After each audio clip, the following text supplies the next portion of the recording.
Sound take 7 action. Raghav, Delhi में चुनावी मुद्दे बहुत सारे ऐसे हैं जो लगातार चर्चा का विषय बने हुए हैं। इस वक्त जनता ये पूछ रही है कि वो आम आदमी पार्टी को क्यों चुने। 10 साल का शासन देख लिया, इस बार बदल के देखते हैं। अभी बदत है भाई, अभी बदत है, अभी किया ना, अभी बदत है। देखिए, आम आदमी पार्टी एक नए प्रकार की राजनीति लेकर इस देश के भीतर आई, एक नए प्रकार का संकल्प लेकर आई। मुझे लगता है इस देश में शायद इकलौती पार्टी ऐसी है जो अपने काम के नाम पर वोट मांगती है। हम ठोक बजाकर सीना तान कर कहते हैं कि अगर हमने काम किया है तो हमें वोट देना, अगर हमने काम नहीं किया तो हमें वोट मत देना। ये बहुत बड़ी चीज है। और पिछले 10 सालों में जो हमारे काम का रिपोर्ट कार्ड है, बिजली, पानी, शिक्षा, स्वास्थ्य, मीनाक्षी जी, ये वो चीजें हैं जो भारत देश की नींव को मजबूत करती हैं। एक तरफ तो ये इस देश का दुर्भाग्य है कि देश आजाद होने के 75 साल से भी ज्यादा हो चला है, लेकिन आज भी देश में चुनाव बुनियादी सुविधाओं पर होता है कि हमें बिजली 24 घंटे मिल जाए, हमें साफ पानी मिल जाए, हमारे बच्चों को शिक्षा अच्छी मिल जाए, इलाज मिल जाए, एटसेट्रा। मैं अक्सर ये बात कहता हूं कि आम आदमी पार्टी एजुकेशन में जो निवेश करती है, देश के, हमारी दिल्ली के बच्चों में, उनको अच्छी पढ़ाई में, उनकी शिक्षा में जो निवेश करती है, वो अगले इलेक्शन को ध्यान में रख के नहीं करती, वो अगली जनरेशन को, आने वाली पीढ़ी को ध्यान में रखकर करती है। ये सबसे बड़ी बात है। You are right bro. मुद्दा मुफ्त की रेवड़ी का है, मतलब क्योंकि इस वक्त ऑपोजिशन तो यही कह रही है कि आप मुफ्त की रेवड़ियां बांट रहे हैं, मुफ्त खोरी की आदत दिल्ली वालों को डाल रहे हैं। बिजली मुफ्त, पानी मुफ्त, शिक्षा मुफ्त, दवाई मुफ्त, सब कुछ मुफ्त। लोग घर बैठे बैठे खाएंगे, फिर मेहनत नहीं करेंगे। चुप चुप हो जा, 7वीं फेल, चुप हो जा। देखिए, भारत का संविधान, मीनाक्षी जी, कहता है that India is a welfare state. Bharat एक कल्याणकारी राज्य है। यहां पर सरकारों का दायित्व बनता है कि वो अपने लोगों का कल्याण करें, वेलफेयर दें उन्हें। हमारी फिलॉसफी बड़ी सिंपल है कि एक सम्मानजनक जीवन जीने के लिए जितना पानी, जितनी शिक्षा, जितना इलाज, जितनी बिजली आपको चाहिए, वो सरकार की जिम्मेदारी आपको मुहैया कराए। अब आप इस दुनिया के कई विकसित देशों का उदाहरण लीजिए। 40 से ज्यादा बड़े विशाल विकसित देश इस दुनिया के बिजली, पानी, शिक्षा, स्वास्थ्य, पब्लिक ट्रांसपोर्ट सब मुफ्त देते हैं। लंदन में आपको एनएचएस के नाम पे फ्री हेल्थ केयर मिलता है, स्लोवाकिया में आपको फ्री ट्रांसपोर्ट मिलता है, साउथ अफ्रीका और जर्मनी में आपको फ्री पानी मिलता है, बिजली फ्री मिलती है, न जाने क्या क्या। क्यों? कि अगर हम बुनियादी सुविधाएं देकर देश के आम नागरिक के लिए एक सेफ्टी नेट तैयार कर देंगे तो वो अपनी उड़ान फिर भर लेगा। ये किसी को ये बड़ी अच्छी बात कही आप। फ्रीबी की आदत लगाने की जैसा नहीं है। हमारे देश में टैक्स की दर तो बड़ी ऊंची है, जैसे विकसित देशों में है, लेकिन इन रिटर्न जनता को देने के लिए जो विकसित देशों की सुविधाएं हैं वो तो नहीं है। तो कहीं से तो शुरुआत करनी पड़ेगी। जिस मंच पर बीजेपी के भी नेता आए, उन्होंने ये कहा कि जब दिल्ली की गवर्नमेंट आम आदमी पार्टी के हाथ में आई, उस वक्त सरप्लस बजट था दिल्ली का, लेकिन पिछले 10 साल में वो सरप्लस बजट नहीं रहा, वो बजट घाटे में जा रहा है। इस तरीके की योजनाओं का, इस तरीके के वादों का असर वोट में तो रिफ्लेक्ट हो जाता है, लेकिन क्या वो बजट पर नहीं दिखाई देता? देखिए, इसके 2 बिंदु हैं। पहला बिंदु तो यह है कि हमने जब सरकार बनाई थी, मुझे याद है वर्ष 2015 में जब हमारी प्रचंड बहुमत की पहली बार सरकार बनी, तब मैं उस समय के वित्त मंत्री मनीष सिसोदिया जी के वित्तीय सलाहकार के तौर पर सरकार में काम करता था। तब मात्र मुझे लगता है 28,000 करोड़ का हमारा बजट था। आज हमारा बजट बढ़कर लगभग 80,000 करोड़ हो गया। यानी कि 10 साल से कम में हमारी इनकम 28,000 करोड़ से बढ़कर 80,000 करोड़ हो गई, हमारी सरकार की कमाई। ये अपने आप में एक बहुत बड़ा अचीवमेंट है। प्यारी समझ गई। दूसरी ओर आप ये देखिए कि तमाम सरकारें अपने गरीब तबके की या अपने थोड़े से ऐसे वर्ग की जिसे थोड़ी आर्थिक सहायता की आवश्यकता है, उसकी सहायता करते हैं। भारत सरकार घाटे में चलती है? क्या भारत सरकार 80 करोड़ भारतीयों को प्रधानमंत्री गरीब कल्याण योजना में फ्री राशन नहीं देती? क्या वो फ्री भी है? भारत सरकार भी घाटे में चलती है? क्या भारत सरकार मनरेगा के नाम पे हजारों करोड़ रुपए इस देश के गांवों में काम कर रहे रूरल इकोनॉमी का पहिया चलाने वाले मजदूरों की जेब में नहीं डालती? भारत सरकार घाटे में चल रही है? क्या भारत सरकार इस देश के किसान को फर्टिलाइजर सब्सिडी के नाम पे उसकी जेब में पैसा नहीं डालती? मतलब बीजेपी अच्छा क्या काम कर रही नहीं, मैं है। आपको बता नहीं, ये आपको ये समझना पड़ेगा, ये किसी एक पार्टी की बात ही नहीं है, ये तो इस देश का वेलफेयरिज्म का मॉडल है। कोई भी सरकार में होगा उसका दायित्व बनता है कि वो अपने देश की जनता की जेब में पैसा डाले। आप कुछ भी बोलो, ये नहीं सुनने वाला। आप ये सोचिए कि अगर आज कोई भी सरकार महिलाओं की जेब में 2100 रुपए डालती है या बिजली पानी शिक्षा के नाम पर आपका जेब खर्च कम करती है, तो वो क्या कर रही है? वो आपकी डिस्पोजेबल इनकम बढ़ा रही है। यानी कि अगर आप 100 रुपए कमाते हैं, पहले आपका 70 खर्च होता था, आज 60 रुपए खर्च हो रहा है, तो 10 रुपए की जो आपकी बचत है, ये 10 रुपए से आप एडिशनल खर्चा करेंगे। जब एडिशनल खर्चा करेंगे तो खपत बढ़ेगी, खपत बढ़ेगी तो मांग बढ़ेगी, मांग बढ़ेगी तो उत्पादन बढ़ेगा, उत्पादन बढ़ेगा तो अर्थव्यवस्था का चक्का, अर्थव्यवस्था का पहिया घूमेगा। ये तो एक बहुत बेहतरीन इकोनॉमिक साइकिल है। तो इसे फ्रीबी के चश्मे से देखना मुझे लगता है कहीं ना कहीं गलत होगा। और मुझे तो लगता है हर सरकार को इस वेलफेयरिज्म मॉडल पे चलना चाहिए कि बुनियादी सुविधाएं अपने लोगों को दे।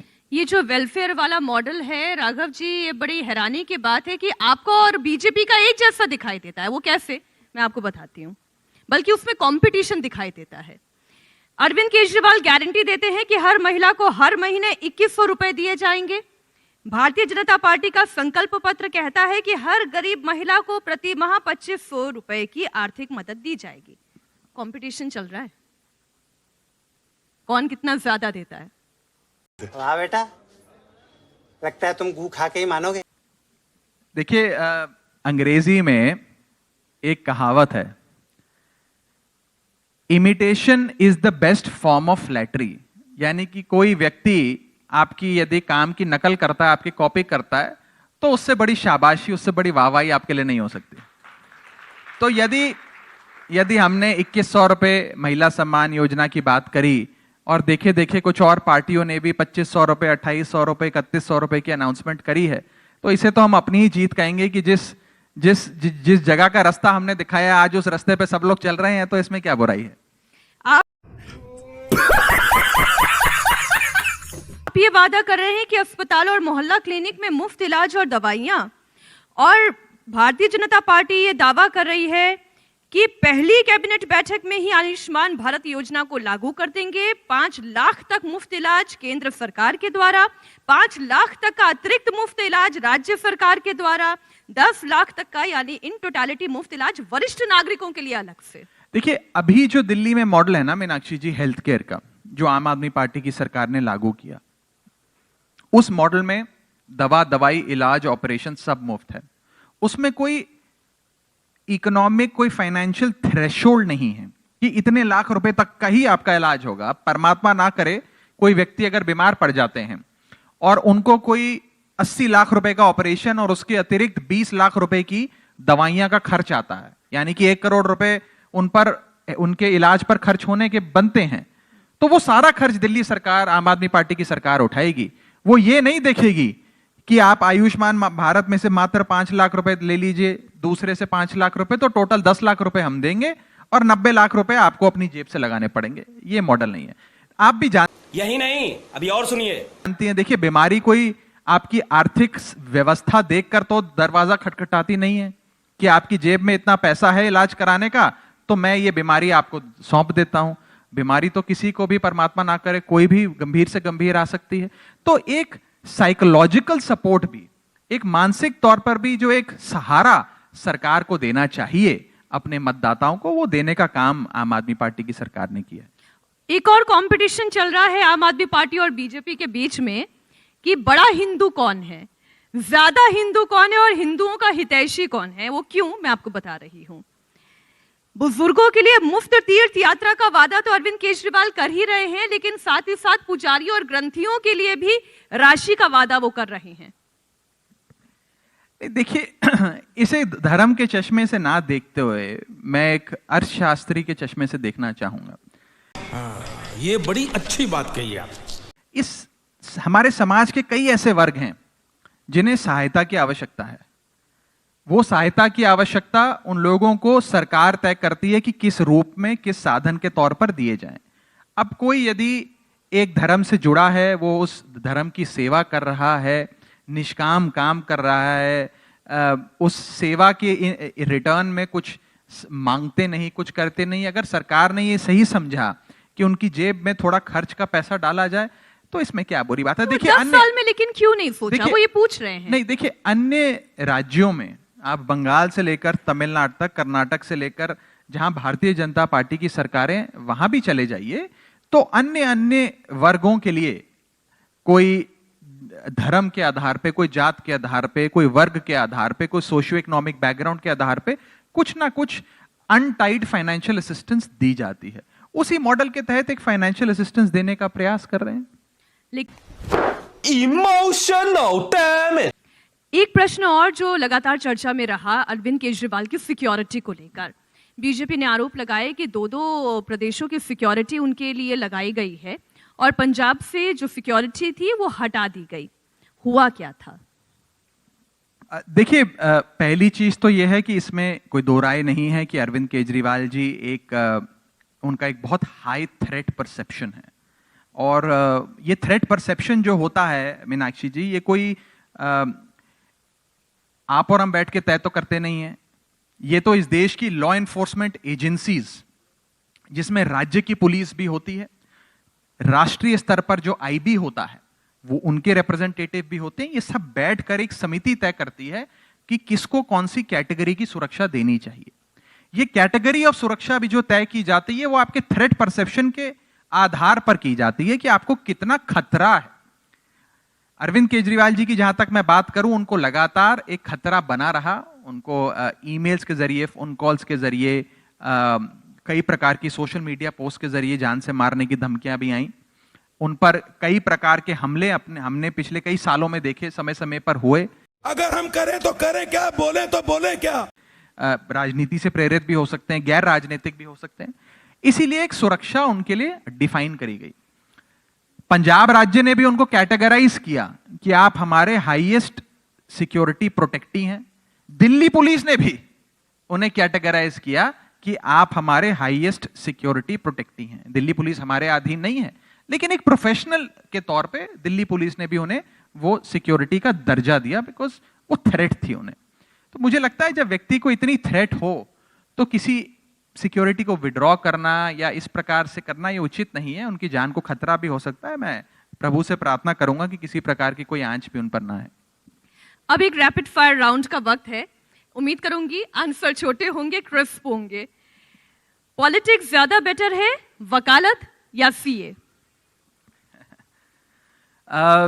मुझे लगता है मेरे चार्टर्ड अकाउंटेंसी के काम में मुझे सुकून बहुत था। राजनीति में सुकून कम है। बड़ी जद्दोजहद है और बड़ी हाई स्ट्रेस का काम है ये। चार्टर्ड अकाउंटेंसी के काम में इतना स्ट्रेस नहीं होता था। आई एम सॉरी बाबू। राजनीति संभालना ज्यादा मुश्किल है या परिणीति? मैंने जैसा कहा, राजनीति बहुत कठिन है। व्यक्तिगत जीवन अपनी पत्नी के साथ निभाना तो बहुत आसान है, सरल है। वो एक बहुत अच्छी सहयोगी हैं, she is a beautiful partner.